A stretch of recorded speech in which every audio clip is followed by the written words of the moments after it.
Today I've got the Matilda dress to share with you. This is a dress by Megan Nielsen. It's a shirt dress with 18 pattern pieces, lots of interesting features, and of course I'm going to be sharing how to make some of these construction techniques easier. So keep watching.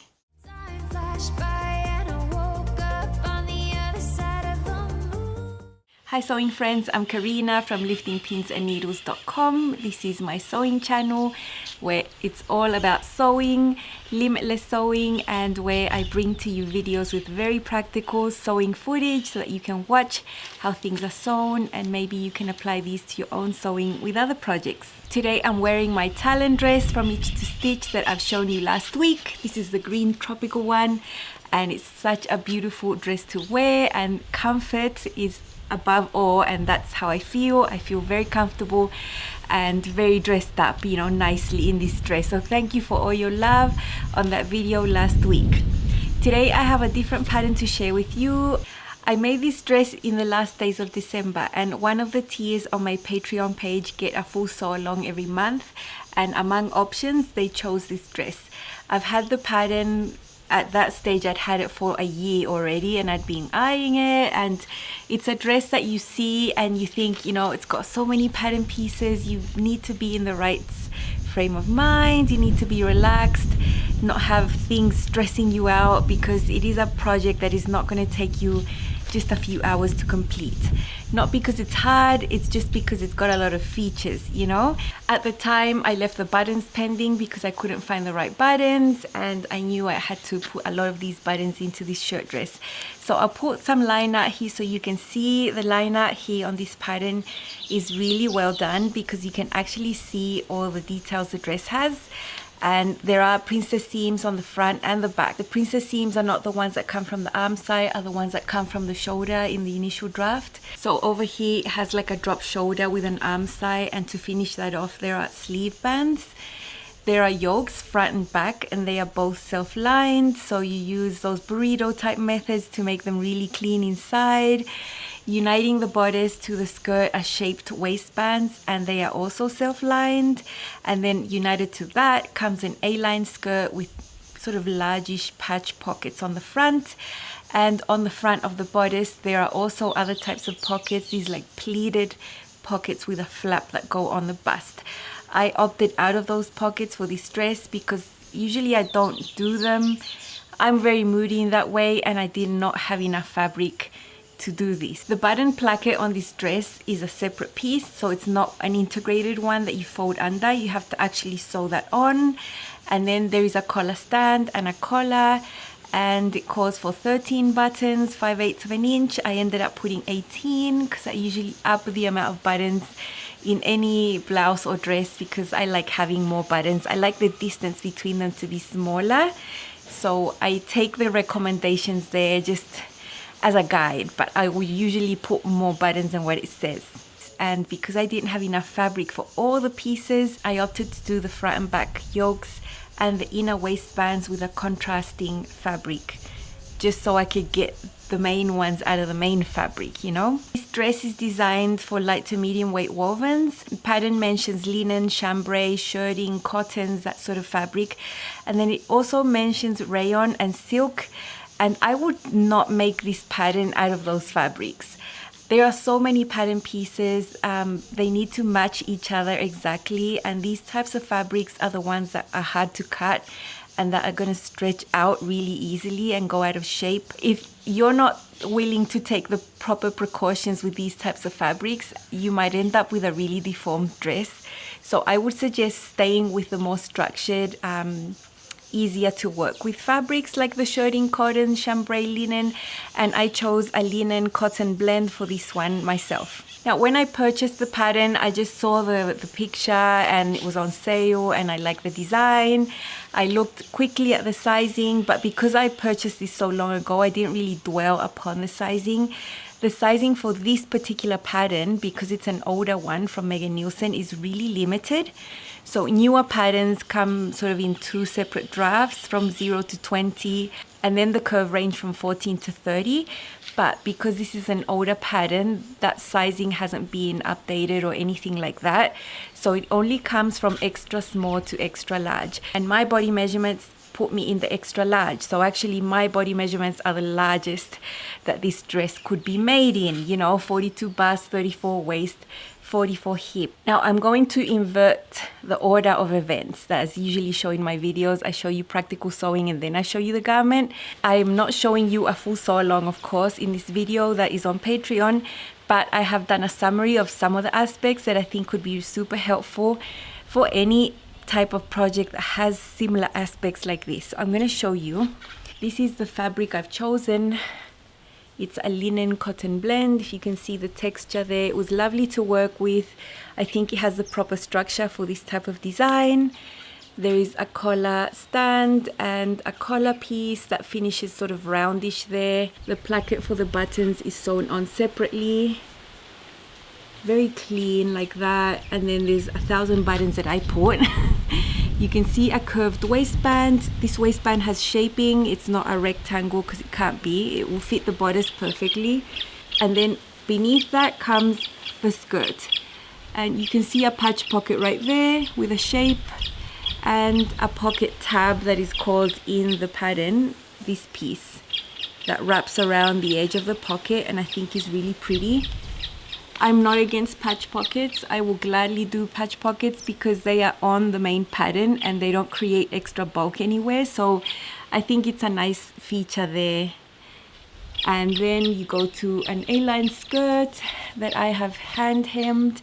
And now at the back, you can see the back yoke piece right there. You can see the princess seams coming from there into the waistband, and on the front is the same. So you have a front yoke, a separate one, and then the princess seam coming from there. I mentioned that the yokes, you cut 2 pieces of each so that they can be self-lined and sewn via burrito methods. You know, it's very clean, but because I didn't have enough, I used a navy cotton, very soft fabric, nice and structured, that would replace, you know, and I will still have a really nice finish inside. So when I was at my parents', I didn't have my edge foot or my 1/4 inch foot that I use for top stitching really nicely. I didn't want to go and top stitch freehand, you know, with the normal presser foot. So I opted to not top stitch anything on this dress. And so I haven't top stitched anything. That seam is really nice and enclosed into that seam there. You can see how there it's super clean. And you can see the sleeve bands are on there. The waistband pieces, internal ones, are also made out of cotton. And this bottom bit there that is folded up, you know, that would have been top stitched on. But I've sewn that by hand. I finished all that by hand. And on the outside, the waistband just looks beautiful without any top stitching. And the hand stitching is invisible. This took me hours, I'm not gonna lie. It did take me a long time. And I've done the same with the collar here. And that seam allowance is folded up, and that has been sewn onto there all by hand. So this is not a common thing that I do. You know, I am not against sewing collars with the sewing machine and top stitching. I'll do it and it's no drama. It's just that for this dress, I really wanted to have no top stitching on the outside, and that meant being consistent and not having it anywhere. So actually the only top stitching that you see are the ones in the button placket and the sleeve bands. What am I going to show you in Up Close and So Personal? I'm going to show you an overview of the pattern pieces so you can see how the design came together, how well the notches match each other, all that jazz. And on the sewing aspect, I'm going to show you initially how this pocket tab and the patch pockets were put together, because the technique here that was used as per instructions led to me changing the way I sewed on the sleeve band and the button placket. And you might have seen something similar done before with a waistband tutorial that I've done that I like to call the reverse method. I'm not sure if there's a proper name for this, but it's basically sewing the reverse of what the instructions say, giving you more precision and ease really when you're sewing. Really nice looking results on the right side of your garment. So let's hop into Up Close and So Personal.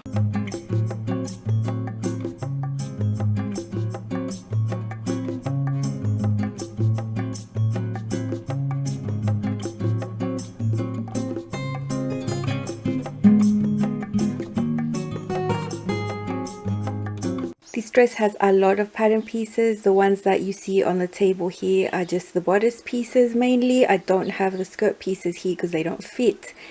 What you see there are the front pieces. That's the center front, the side front, the front yoke that is cut twice.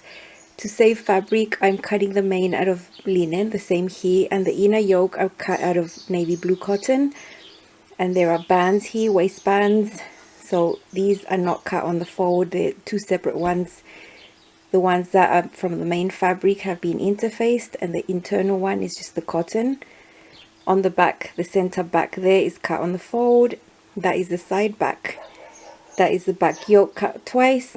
Main and the lining one out of cotton, same as the bands here. The bands are on the fold. That little piece over there is a sleeve band that will go attached to the arm side at later stages. This thing is long, it's folded twice, it's interfaced, and that is the button band that will go here on the center front. It's a separate piece. And we have collar pieces, the collar stand and the collar cut twice. One of these is interfaced, one of each. There are notch marks to mark everything, so these two go together here, the two fronts. Once that's sewn on, then comes the yoke there. The back has two little marks and they go together there. Everything has lots of marks everywhere to put this puzzle together, to put the collar pieces together. These are the patch pockets that go on the front skirt. That's the main pocket, and this goes on the edge of the pocket there. There are reference marks to match there. These are the skirt pieces, the back and the front. The back has a center back seam. The front is going to have the band attached to it when it's united to the bodice. They look very similar. They're A-lined and they have the length that I like. I had to shorten the original skirt only by an inch. The pocket pieces, and I've prepared them in advance for the next steps, that is to sew these onto that slanted area. So on these straight shapes there on the pockets, I have already serged them, and I've done a guide stitch at 5/8 of an inch, and these will help me press these really well when it comes to that. On this one we have mirrored images as well. They're actually the same, like this half to that half, so I just chose them mirrored images. And on one of the sides I also did a guiding stitch of 5/8 of an inch. So I've got the wrong sides there of the fabric. They actually look the same. I've made little marks on every pattern piece to signify the wrong so that I don't get confused. But these now need to be folded onto each other, wrong sides together first, and then that guiding stitch one has to be pressed in like that. And then the raw area that is left is the one that's going to be sewn onto this slant bit of the pocket. I have the two pocket pieces. I have already folded these edges under by 5/8 of an inch with the help of the guiding stitch, and I have these slanty areas there. Now on the wrong side there is a notch mark there, a little line I've got on both. And now these ones, I've already pressed them in half and then pressed one of the sides. So one of these raw edges has a notch that will match the notch on the pocket piece, and so these need to be placed right sides together, matching that notch. Put a pin there to mark that one, and then this other one on the other side, and then I'll just pin the whole thing. Now the tops here of this piece are gonna protrude from the top of the pocket there. That is supposed to happen, and this is not gonna reach the very bottom. That is also correct because this piece has been trued. So all the weird shape you're seeing there is going to make sense once this is all put together. So I'm just finished pinning all this part. I'm going to be sewing this with a straight stitch at 5/8 of an inch here.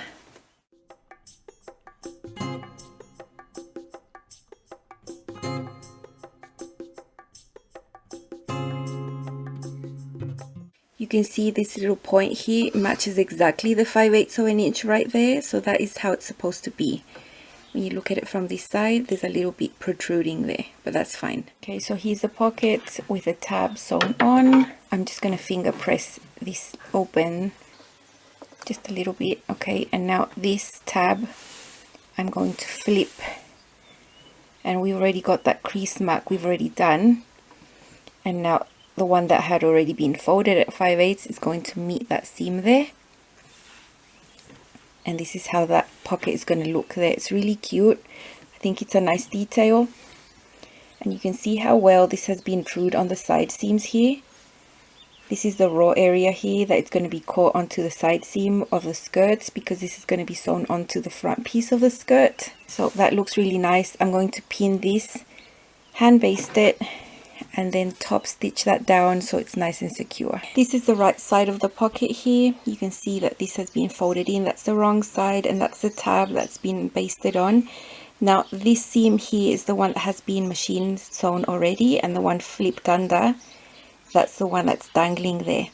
Now wouldn't it be better if the instructions said to do it the opposite way, to put the tab right to wrong side so that this would flip over this way? That way I would have more control over this. I do really want to prioritize the top stitching on the right side of the pocket, of course, but it might not give the best result inside because I'm really not seeing that well. I tried to match that to the seam very accurately.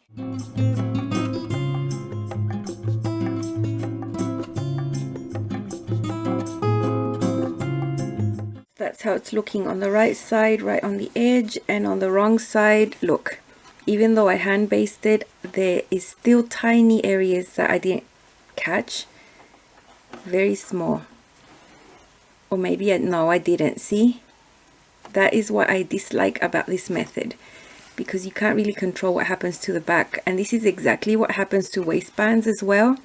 And even with taking the precaution of basting, I still was able to manage to not catch some areas here, and this is very annoying, which means I'm gonna have to unpick and undo. So I undid that and did it again, this time not so close to the edge. I would have liked to be closer to the edge. I think it looks nicer, but this is how I managed to catch the other side all the way down. So I'd much rather have this done the opposite way, so that I was top stitching this side, you know, that would be here on the right side, so I could go right onto the edge and it would look nicer and I could have more control. These are the two bands that will go on the arm side. They are not cut on the bias, they're just straight bands, and I've just chosen one of the sides there to do a guide stitch at 5/8 of an inch. But first I'm going to press these wrong sides together in half. There are little marks here on these bands, one to match the shoulder seams and others to match the arm side. So I'm just going to fold these wrong sides together.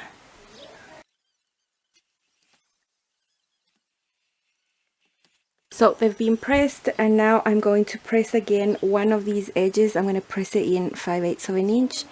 Very similar to what I did to the pocket tab. And to attach this to the arm side, I'm just going to do it the way that gives better results, which is the opposite way that it says in the instructions. And that means that this folded edge is going to end up being on the right side of the dress, on the visible part, not inside, you know. And then I can control the top stitching much better.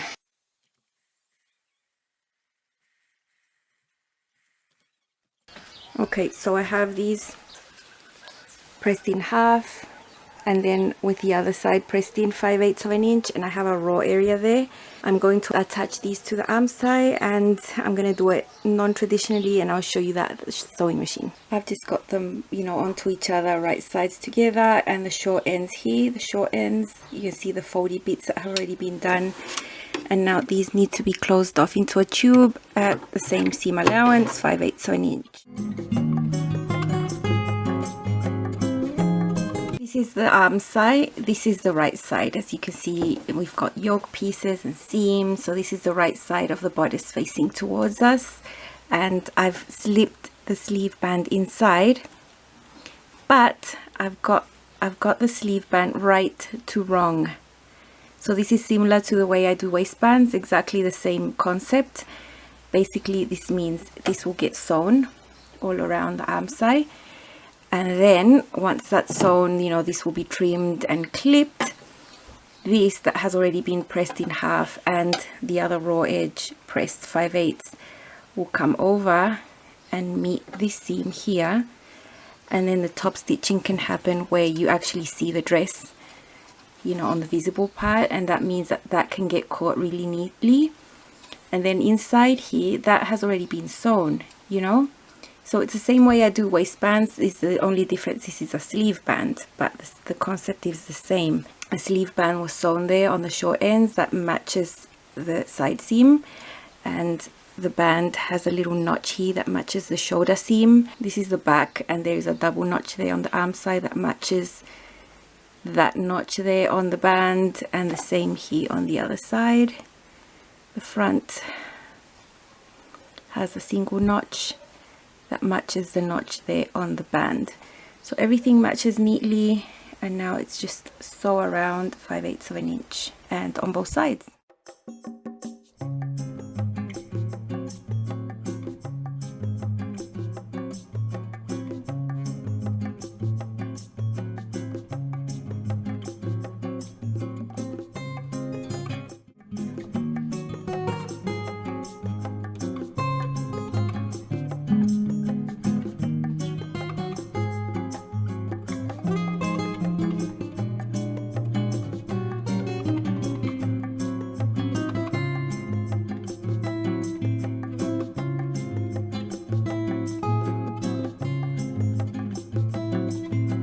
I have both sleeve bands hand basted on there, so that edge that was folded came over onto the right side of the dress, and this way I'll be able to control better what I'm doing.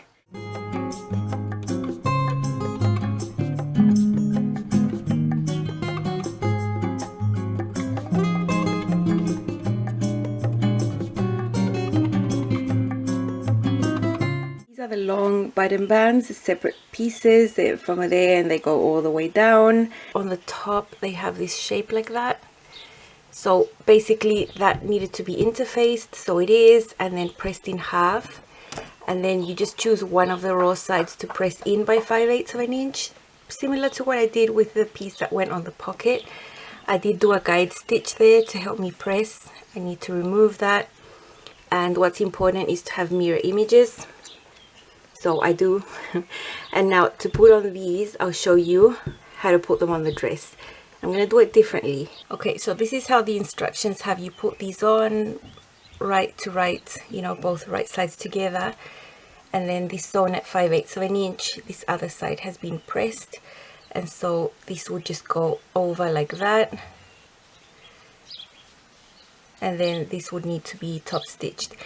And this again creates a problem where you're top stitching on the underside, and then you really want the top part of the dress to be nice and accurate. So I'm really not a fan of this method, so I'm just going to do it the opposite way. So I'm just going to remove this, and you've seen me do this on the sleeve bands the same way. So I'm just going to get this one and put it underneath the other side like this. So right side of the band to the wrong side of the dress, and put a few pins there. So right side of the band, wrong side of the dress, and then when this gets sewn, the seam allowance will be pushed towards the center. That crease has already been pressed, and then this will come over here where it can be top stitched on the right side of the dress, where you could actually see what you're doing, and then this seam in there has already been machine sewn. So that is how I think I get a nicer result with this dress. This little shape here, you can see it's slanted, and that's been true to match the shape of the neckline there. Once these bands are on and sewn, then comes the collar pieces that will go on this raw area there. Okay, so I have the band there pinned, right side of the band to the wrong side of the dress there.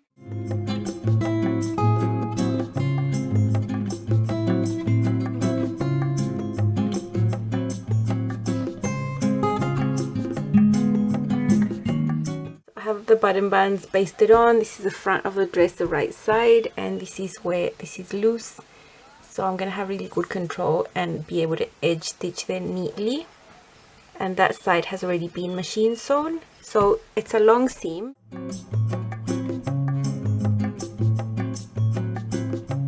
That's how the band is going to look on the front there, on the edge, and then on the other side it's already been sewn, but it's also catching that right there. But the accuracy needs to be on the front, really. That's why I like this reverse method best. Okay, here you can see the top part there. You can see a peek of my internal yoke there. It's navy, and I don't really mind that you can see it. I don't think it clashes or anything. And a little round collar right there that's been sewn by hand. I think you can't even see it. Now, I'm never ever gonna wear like a shirt dress or any shirt up here, and I don't even do a buttonhole or button there. I just, why bother? It's gonna be open, and this is where I would like to wear it. I don't think I would unbutton it to be even lower. Maybe, yeah, I could wear it with that unbuttoned. You can see that this is a drop shoulder, so from here the arm side comes to there and then curves in. And so this type of sleeve will always give you bulk here. You know, it's not like a proper arm side that's following your shape. It's like outwards, and it makes that dropped. Plus, this little sleeve band is a rectangle, and although it fits the circumference of this area, because arm size is super curved and this is a rectangle, this tends to poke out like that. And that's geometry, you know, like it's not gonna get any better than that because a rectangle sewn onto a really curved arm side is gonna lie like this.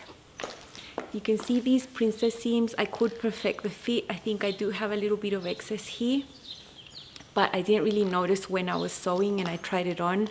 I noticed that now. Down a little bit more, you can see I've put 1,000 buttons. I tried this on myself and marked where this button was going to be on the waistband, and then where I wanted that button, which is at the height of my apex. And from there I divided and decided I wanted 4.5 centimeters between each buttonhole, and they're all vertical, and there are 18. The pattern called for 13. You can see the shaped waistband here starts there, and it's hitting right at my waist, and that's what I wanted to confirm with the muslin. Now here is the skirt. It's A-lines, quite flowy, and there are these patch pockets right there.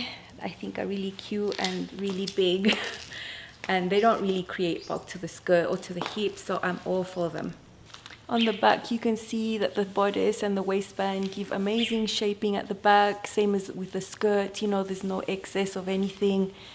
You know, these types of designs, although they have a lot of pattern pieces, it's rare that you have a sway back issue, you know, or if you do, it's easily fixed because there's so many seams across horizontally.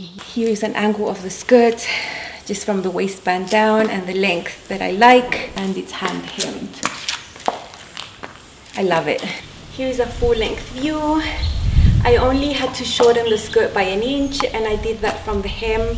On the model it looks midi, but because I'm taller it's above my knee right there, and that's where I like it to be. Linen, so it is structured, and this A-line skirt is going to be a little bit poofy, a little bit voluminous, but I think because the waist is defined by the fitted bodice, I think it's really flattering, and I do like that it's structured like this.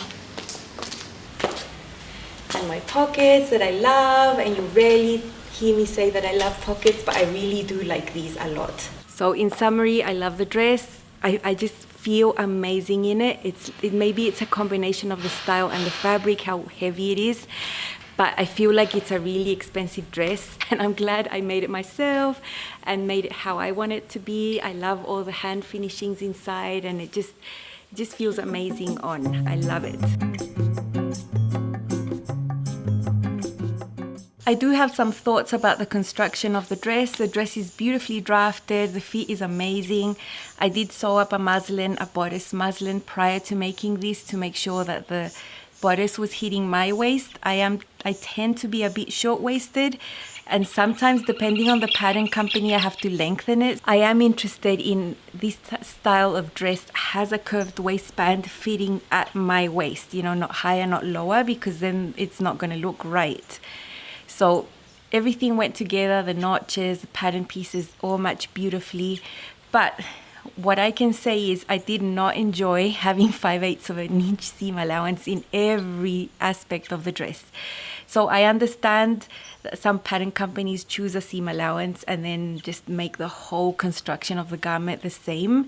And maybe it's to not confuse the person that's reading the instructions and read that it was 5/8 and then is not going to go back and read in a different area of the garment that the seam allowance might be different. But I think it's to your benefit if you're sewing, if seam allowance were changed. And some pattern companies do this, you know, you'll find that there's a different seam allowance for the collar or for other areas, you know, and a smaller seam allowance on princess seams, any curved seam, and especially the collar stand and the collar is just so much easier to sew and much more precise. Even 3/8 is perfect. A 1/4 inch is like heaven. But I had to work in this pattern with 5/8 of an inch seam allowance everywhere, and I have to admit that it made sewing a little bit more complicated. And you know, the way I did the reverse method saved me some seam ripping time, because I did need to spend some time with the seam ripper when I sewed on the first pocket tab. You know, it does happen that you don't catch what's behind on the inside, and that's why I've reverted to doing all these types of techniques the reverse way. If you have any sleeve with a cuff or a band or anything, I'll just go and sew it the reverse way so I can see what I'm doing. And I hope this was useful.